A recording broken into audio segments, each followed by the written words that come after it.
ಅದಕ್ಕೆ ಯಾಕೆ ಹಾಳಾಗಬಾರದಂತ ನಾಡಿನೊಳಗ ಜಗತ್ತಿನೊಳಗ ಮಾನವ ಸಮಾಜದೊಳಗ ಇದನ್ನು ನಾನು ಹೇಳೋದಿಲ್ಲ, ಸರ್ವಜ್ಞ ಮಹಾನುಭಾವ ತ್ರಿಪದಿಯೊಳಗ ಬಹಳ ಚಂದ ಹೇಳ್ಯಾರ. ಭಕ್ತಿಯಿಂದಲೇ ಶಕ್ತಿ, ಶಕ್ತಿಯಿಂದಲೇ ವಿರಕ್ತಿ. ಭಕ್ತಿ, ಶಕ್ತಿ, ವಿರಕ್ತಿ ಮೂರು ಮಾತು ಹೇಳ. ಭಕ್ತಿಯಿಂದಲೇ ಶಕ್ತಿ. ಜೀವನದೊಳಗ ಏನಾದರೂ ಪುಣ್ಯ ಪ್ರಾಪ್ತಿಯ ಶಕ್ತಿ ಬರಬೇಕು ಅಂದ್ರೆ ಭಕ್ತಿ ಇರಬೇಕು. ಭಕ್ತಿಯಿಂದಲೇ ಶಕ್ತಿ. ಭಕ್ತಿ ಶಕ್ತಿ ಆದಾಗ ಅದು ವಿರಕ್ತಿ ಆಗ್ತದೆ. ಭಕ್ತಿಯಿಂದಲೇ ಶಕ್ತಿ, ಶಕ್ತಿಯಿಂದಲೇ ವಿರಕ್ತಿ. ಮುಂದಿನ ಮಾತೆ ಚಂದ ಹೇಳ್ಯಾರ ಸರ್ವಜ್ಞ. ಭಕ್ತಿ ವಿರಕ್ತಿ ಅಳಿದರೆ ಈ ಲೋಕಕ್ಕೆ ಮುಕ್ತಿ ಇಲ್ಲೆಂದ ಸರ್ವಜ್ಞ. ಭಕ್ತಿ ಮತ್ತು ವಿರಕ್ತಿ ಇವೆರಡು ಹಾಳಾದ್ರೆ ಈ ಜಗತ್ತಿಗೆ ಮಾನವ ಲೋಕಕ್ಕೆ ಮುಕ್ತಿ ಇಲ್ಲ ಅಂತಾರೆ. ಬಹಳ ಸತ್ಯವಾದ ಮಾತಿದು. ಭಕ್ತಿ ಹಾಳಾಗಬಾರದು, ವಿರಕ್ತಿ ಹಾಳಾಗಬಾರದು.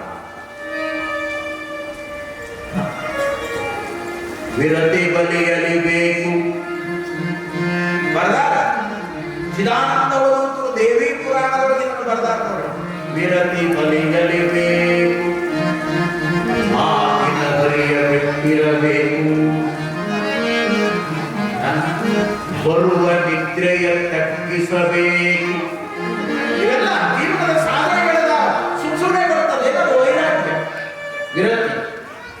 ಅದಕ್ಕ ಇಲ್ಲಿ ಮೊದಲಿಗೆ ಅವರು ಸಂಗನ ಬಸವ ಅನ್ನುವಂತ ಈ ನುಡಿಯ ಮುಂದೆ ಈ ಅಪರೂಪದ ಶಬ್ದವನ್ನ ಕವಿ ಗುರುಸ್ವಾಮಿ ಕಲಿಕೇರಿ ಅವರು ಬಹಳ ಚಂದ ಬಳಸ್ತಾರ.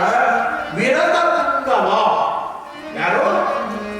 ಬಂಧನಾಳದ ಸಂಗನ ಬಸವರು ವಿರತ ಪುಂಗವ. ಅಂತ ವಿರತ ಪುಂಗವ ಸಂಗನ ಬಸವರು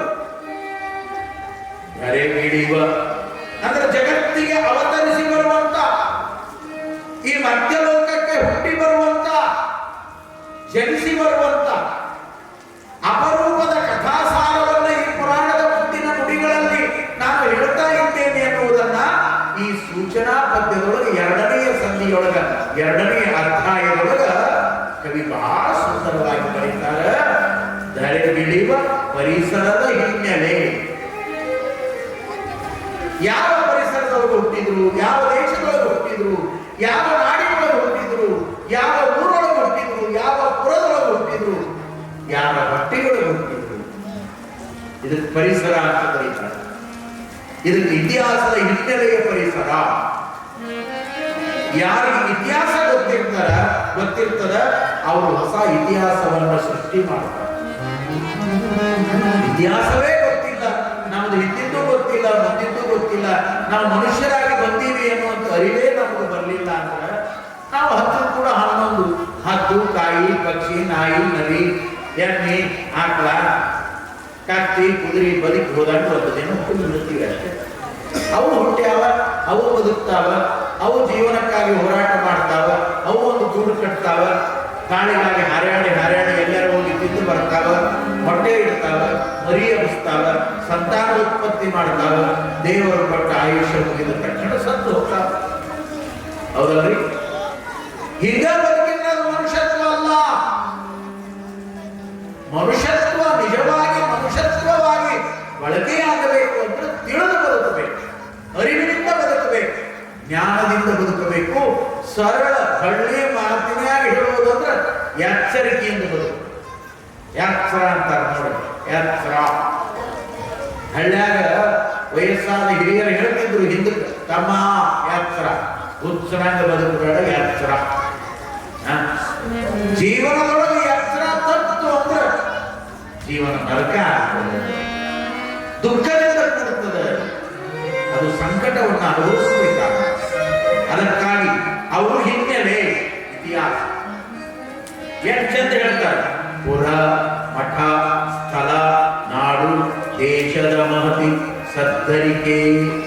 ಇದರ ಬಗ್ಗೆ ನಾನು ಅರಿಕೆ ಮಾಡಿಕೊಳ್ತಾ ಇದ್ದೇನೆ. ಇದು ಸತ್ಯದ ಅರಿಕೆ. ಸತ್ತರಿಕೆ ಅಂದ್ರೆ ಇದು ಸತ್ಯದ ಅರಿಕೆ, ಇದು ಸುಳ್ಳಲ್ಲ. ಇದು ನಿಖರವಾಗಿ ಹೇಳುವ ಸತ್ಯ. ವಿರತಿ ಮಾರ್ಗದ ಸಂಗಡ ಬಸವರು ಯಾವ ಊರೊಳಗ ಯಾವ ಊರಿನೊಳಗೆ ಹುಟ್ಟಿದ್ರು? ಮೊದಲು ಪುರ ಮಠ. ಯಾವ ಮಠಸ್ಥರ ಹೊಟ್ಟೆಯೊಳಗ ಯಾವ ಮಠದೊಳಗ ಹುಟ್ಟಿದ್ರು? ಸ್ಥಳ, ಅವರ ಸ್ಥಳ ಯಾವುದು? ಎಷ್ಟು ಚಂದ ಹೇಳ್ತಾರೆ. ಅದರೊಟ್ಟಿಗೆ ನಾಡು ದೇಶದ ಮಹತ್ವ, ಈ ಸಮಗ್ರವಾಗಿರುವಂತಹ ಚರಿತ್ರೆ ಈ ಅಧ್ಯಾಯದೊಳಗ ಮುಂದುವರಿಯುತ್ತದ. ಇಂಥ ಪುರಾಣವನ್ನ ಪ್ರವಚನವನ್ನ ನೀವು ಸದ್ಭಕ್ತಿಯಿಂದ ಕೇಳಬೇಕು. ಸದ್ಭಕ್ತರಾದವರು ಹೇಳುವವರು ಕೂಡ ನಿಜವಾದ ಜ್ಞಾನದ ವಿಚಾರಗಳನ್ನು ತುಂಬಿಕೊಂಡು ಒಬ್ಬ ವಿರತ ಪುಂಗವನಾಗಿರುವಂತಹ ಸಂಗಡವಸವ ಮಹಾಶಿವಯೋಗಿಯ ಲೀಲಾಮೃತ ಚರಿತ್ರೆಯನ್ನು ಹೇಳಬೇಕು ಅಂತ ಅವರು ವಿನಂತಿ ಮಾಡ್ತಾರೆ. ವಿನಂತಿ ಮಾಡಿಕೊಂಡು ಮುಂದುವರಿತಾ ಹೇಳ್ತಾರೆ.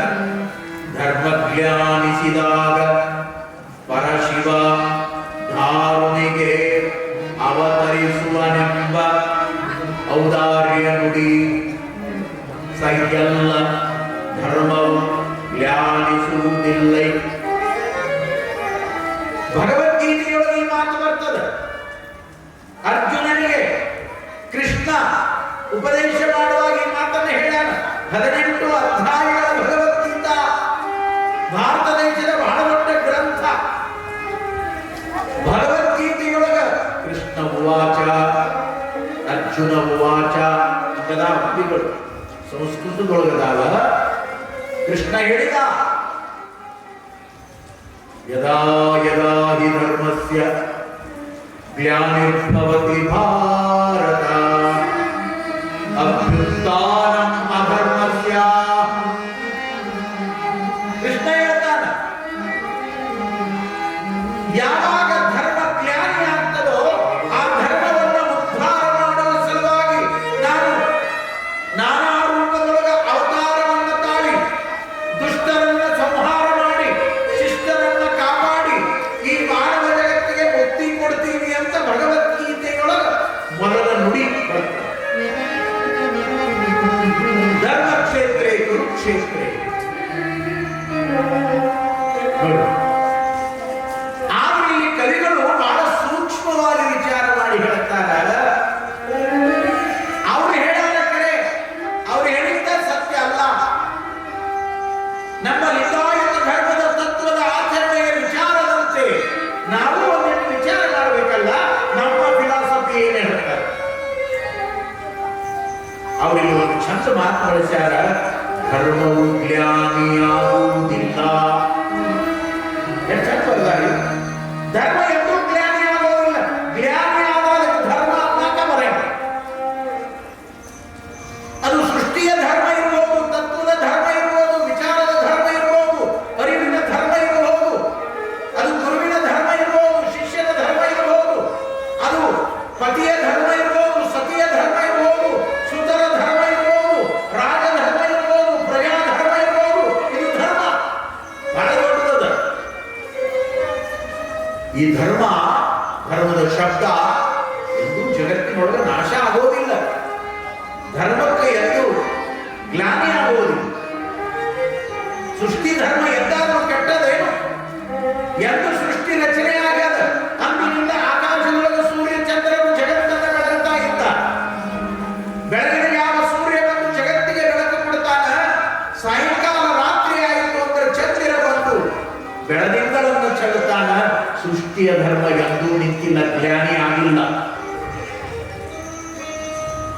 ಮುಗಿಲೂರಿನಿಂದ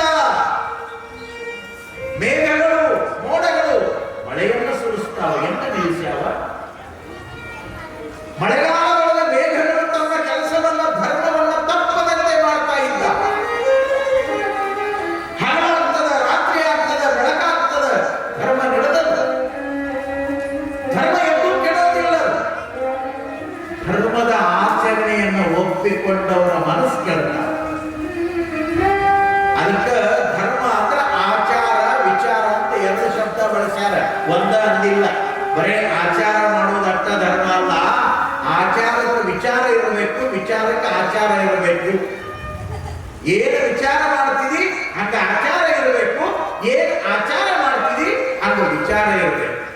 ಇದಕ್ಕೆ ಧರ್ಮ ಅಂತ ಕರೀತಾರೆ. ವಿಚಾರದೊಳಗೆ ದೊಡ್ಡ ದೊಡ್ಡ ಧರ್ಮದ ಮಾತು ಹೇಳಿ ಆಚಾರ ಕೆಟ್ಟಿತ್ತು ಅಂದ್ರೆ, ಯಾರೋ ಒಬ್ಬ ಡಾಕ್ಟರ್ ಪೇಷಂಟ್ ಕುಂತಿತ್ತಂತ ಅವನ್ನ ಹಿಂಗ ಹಿಂಗ ಕೈ ಹಿಡ್ಕೊಂಡು ಹಿಂಗ ಟೆಸ್ಟ್ ಮಾಡುವಾಗ ಈ ಕಡೆ ಕೈ ಹಿಡ್ದಾನ, ಈ ಕಡೆ ಸಿಗರೇಟ್ ಹಿಡಿದಂತ ಡಾಕ್ಟರ್. ಸ್ಮೋಕ್ ಮಾಡಬಾರ್ದಪ್ಪ ಅಂತಿದ್ ನಾನು, ಹೊರಗಿರ್ಬೇಕಿದ್ ನಾನು. ಇದಕ್ಕೆ ಬರೀ ವಿಚಾರ ಅಂತಾರ, ಆಚಾರ ಒಳಗೆಟ್ಟದ ವಿಚಾರ ಹೇಳ್ತೀನಿ. ಮೆಡಿಕಲ್ ಓದಿದಿ, MD ಮಾಡಿದಿ, ಟೆಸ್ಟ್ ಮಾಡ್ತೀನಿ, ಅವ್ರಿಗೆ ಹೇಳ್ತೀನಿ, ನಿಂದೇನಾಗಿದೆ ಹಣ. ಇದು ಆಚಾರ ವಿಚಾರ ಹೊಂದಾಣಿಕೆ ಇರಬೇಕು, ಹೊಂದಾಣಿಕೆ. ಹಾಗಾಗಿ ಯಾವುದೂ ಕೆಟ್ಟಿಲ್ಲ. ಮೇಘ ಮಳೆಯನ್ನು ಸುರಿಸ್ತದ ಕಾಲ ಕಾಲ, ಗಾಳಿ ಬೀಸ್ತದ, ಎಂದು ನಿಂತದ ಗಾಳಿ. ಸೃಷ್ಟಿ ಧರ್ಮ ಎಂದು ನಿಂತದ. ಬೀಸುವ ಗಾಳಿ ನಿಂತು ಹೋದರೆ ಬಹಳ ಅಲ್ಲ, ಒಂದು ಕ್ಷಣ ಹೊತ್ತು ಆಕ್ಸಿಜನ್ ಗಾಳಿ ಇಲ್ಲದಂಗಾದ್ರೆ ಹೇಳುವ ಮಹಂತ ಸ್ವಾಮಿಗಳು ಇರುವುದಿಲ್ಲ, ಕೇಳುವ ನೀವುಗಳು ಇರುವುದಿಲ್ಲ. ಗಾಳಿ ಮ್ಯಾಗ ನಮ್ಮ ಜೀವನ ನಡೆದದ. ಬಹಳ ಮಂದಿ ತಪ್ಪು ತಿಳ್ಕೊಂಡ, ರೊಕ್ಕದ ಮ್ಯಾಗ ನಡೆದದ, ಅಧಿಕಾರದ ಮ್ಯಾಗ ನಡೆದದ, ಕಾರಿನ ಮ್ಯಾಗ ನಡೆದದ. ಹೋಗಸದ ಇದೆಲ್ಲ. ಜೀವನ ನಡೆಯೋದು ಗಾಳಿ ಮ್ಯಾಗ. ಇಲ್ಲಿ 8 ಮಂದಿ ಕುಂತೀವಿ ಅಂದ್ರೆ ಎಲ್ಲರಿಗೂ ಒಂದೇ ಗಾಳಿ ಅದ.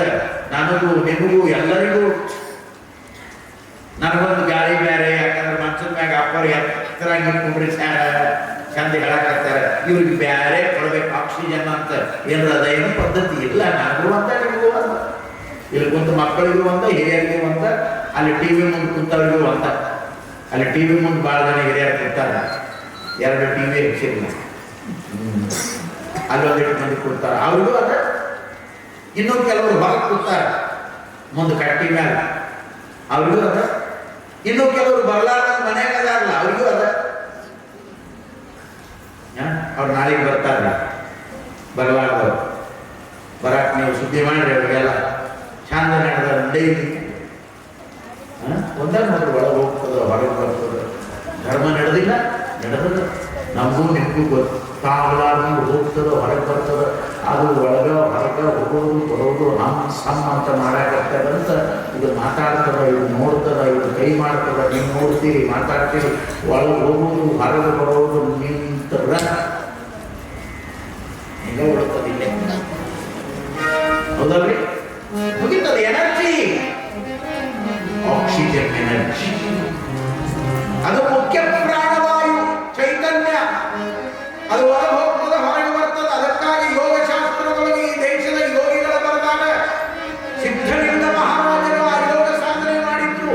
ರೇಚಕ ಪೂರಕ ಕುಂಭಟವನ್ನ ಮಾಡಿ ಅಂತರ್ಮುಖಿಗಳಾಗಿ ಜ್ಞಾನವನ್ನು ಮಾಡಿಕೊಳ್ತಿದ್ರು ಸಿದ್ಧಲಿಂಗ ಮಹಾರಾಜರು.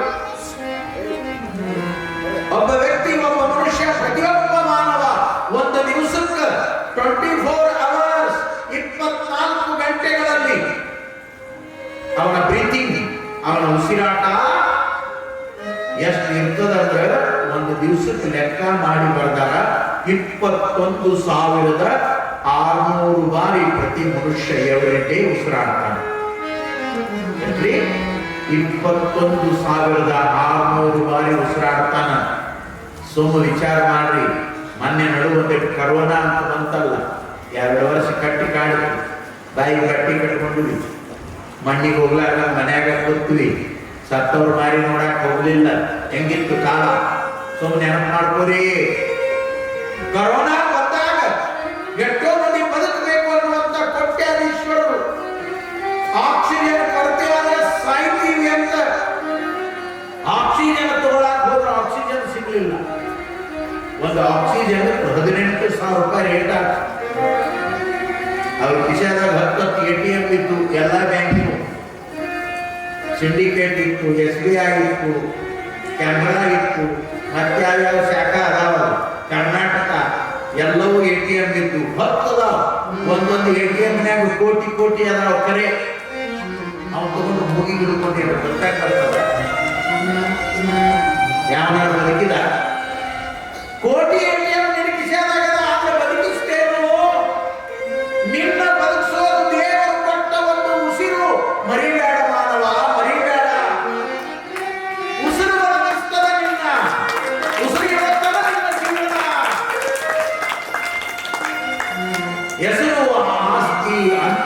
ಅಧಿಕಾರ ನಡುವು ಬರ್ತದೆ. ನೀನು ತಾಯಿಯ ಗರ್ಭದಿಂದ ಭೂಮಿಗೆ ಬಿದ್ದಾಗ ನಿನಗೆ ಉಸಿರಿತ್ತು, ಹೆಸರಿತ್ತಿಲ್ಲ. ನೀನು ಕಲ್ಲಪ್ಪಲ್ಲ, ಮಲ್ಲಪ್ಪಲ್ಲ, ಎಲ್ಲಪ್ಪಲ್ಲ, ಏನೂ ಅಲ್ಲ. ಉಸಿರಿನ ಒಂದು ಜೀವ ನೀನು ಅಷ್ಟೇ. ನಿನಗೆ ಉಸಿರಿತ್ತು, ಹೆಸರಿರಲಿಲ್ಲ. ಬಂದ ಮೇಲೆ ಹೆಸರಿಟ್ಟು ಹೆಸರಿಗೆ ಬಡದಾಡಕ್ಕೆ ಶುರು ಮಾಡಿದ್ವಿ. ಅದಕ್ಕೆ ಬಲ್ಲವರು ಹೇಳ್ತಾರೆ, ಉಸಿರಿನ ಜೊತೆಗೆ ಹೆಸರನ್ನ ಪಡೆದುಕೊಂಡು ಜೀವನವನ್ನ ಮಾಡಿ, ಹೇ ಮಾನವ, ಕೊನೆ ಒಂದು ದಿನ ಉಸಿರು ನಿಂತಾಗ ನಿನ್ನ ಹೆಸರು ಜಗತ್ತಿನೊಳಗೆ ಉಳಿಯುವಂತ ಬದುಕು,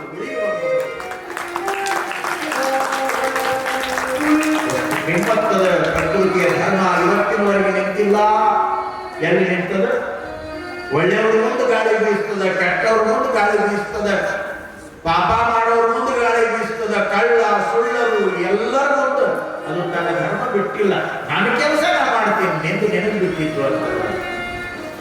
ಅದಕ್ಕಾಗಿ ಧರ್ಮ ಜ್ಞಾನಿ ಆಗೋದಿಲ್ಲ ಅಂತ ಬರ್ತಾರೆ ಗುರುಸ್ವಾಮಿ ಕಲ್ಕೇರಿ ಅವರು. ಈ ಮಾತು ಬಹಳ ಪ್ರೀತಿ ಅನ್ನಿಸ್ತು ನನಗೆ. ಎಷ್ಟು ಚಲೋ ವಿಚಾರ ಮಾಡ್ಯಾನ ಕವಿ, ಎಷ್ಟು ಒಳ್ಳೆಯ ವಿಷಯವನ್ನು ಹೇಳ್ತಾನೆ. ಹಾಗಾಗಿ ಧರ್ಮ ಜ್ಞಾನಿ ಆಗೋದಿಲ್ಲ, ಧರ್ಮದ ಆಚರಣೆಗಳು ಜ್ಞಾನಿ ಆಗ್ತಾವ.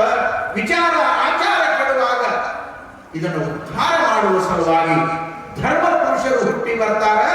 ಅಂತ ಧರ್ಮ ಪುರುಷರಾಗಿ ವಿರತ ಪುಂಗವರಾಗಿರುವಂತ ಬಂಧನಾಳದ ಜ್ಞಾನದಾಸೋಹಿ ಸಂಗನ ಬಸವ ಶಿವಯೋಗಿಗಳು ಈ ಜಗತ್ತಿಗೆ ಅವತರಿಸಿ ಬರ್ತಾರೆ ಅನ್ನುವಂತ ಕಥಾ ಸಾರವನ್ನ ಬರೀತಾ, ಯಾವ ದೇಶ, ಯಾವ ನಾಡು, ಯಾವ ಊರು, ಯಾವ ಮಠ, ಯಾವ ಸ್ಥಳ, ಯಾರ ಪುಣ್ಯ ಗರ್ಭ ಅನ್ನುವುದನ್ನ ಮುಂದಿನ ನುಡಿಗಳಲ್ಲಿ ಹೇಳ್ತಾರೆ.